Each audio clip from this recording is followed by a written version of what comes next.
All right, let's go back to our top story this hour, the possibility of Edward Snowden testifying in Germany about accusations the U.S. spied on Chancellor Angela Merkel. We do have a chance to speak to Anatoly Kucherena, who is the lawyer representing Edward Snowden here in Russia. Thank you for joining us such short notice. How safe is it for Edward Snowden to actually go to Germany, and will he keep his refuge status in Russia if he does decide to go?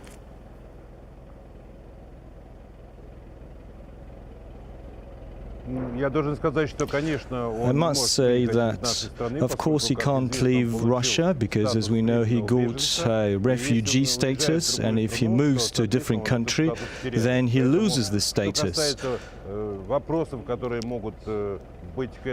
So if there are any questions to Mr. Snowden on behalf of Germany, this process could be resolved through the treaties that are signed between Germany and Russia, and he doesn't need to travel there to give some evidence. I think that the public is owed an explanation of... That's interesting. I just want to make it clear. So if Edward Snowden does go to testify in Germany, he will lose his refugee status here in Russia. One of the conditions providing him asylum in Russia, of course, was him stopping harming Washington. If he goes ahead and says, all right, I'm ready to give up my Russian refugee status, I want to testify, is that considered harming Washington?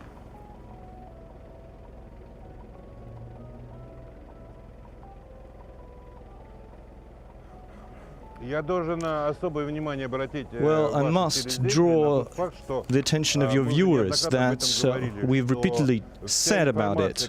All the information that is being published today around the world is based on the materials that Edward Snowden has provided when he was still in Hong Kong, so he fully complies with the condition not to harm the U.S. interests. So as for the interest to Mr. Snowden from other states, they rely on the materials that have been provided while he was still in Hong Kong.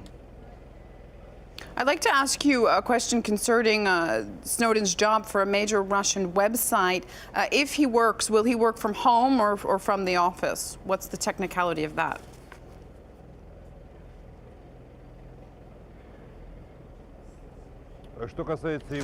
As for his job conditions and where he works, this information is not disclosed, and that has to do with his security. Do you know if he took the job because he was interested in doing this work for this website, or does he actually need the financial support? Does he need money? Well, first of all, I should say that any person who has the potential and the opportunity to realize his talents, and as we know, that Snowden is a qualified expert in IT technologies, so of course he reviewed the job offers, and there have been a lot of job offers, and of course the level of salary was important too. Why did he pick this website?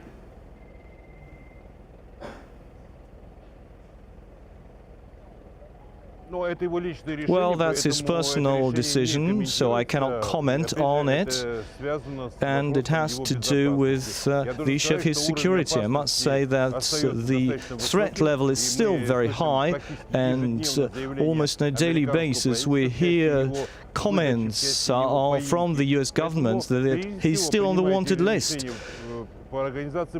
So in any of his decisions, he's guided by security issues. What level of danger is it here in Russia? What level what kind of threat are we talking about?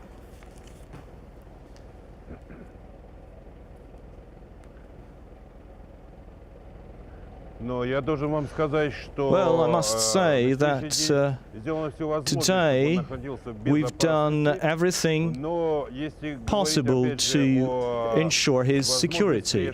But there could be surveillance, there could be wiretapping. I will not comment on that, because those who follow the situation around Mr. Snowden fully realize in what ways U.S. special services could act. Now, Edward's temporary asylum expires next August.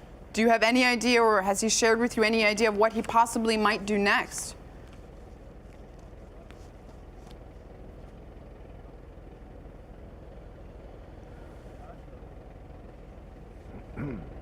Well, let us not discuss what he will do next. He'll take the decision by himself. He lives in Russia. He's settling down. He's got a job now. He's studying the Russian language. He attends different events. Right, Anatoly Kucherena. Museums, theaters. So currently the situation is as it is. A lawyer defending Edward Snowden here in Russia. Thank you very much for your time.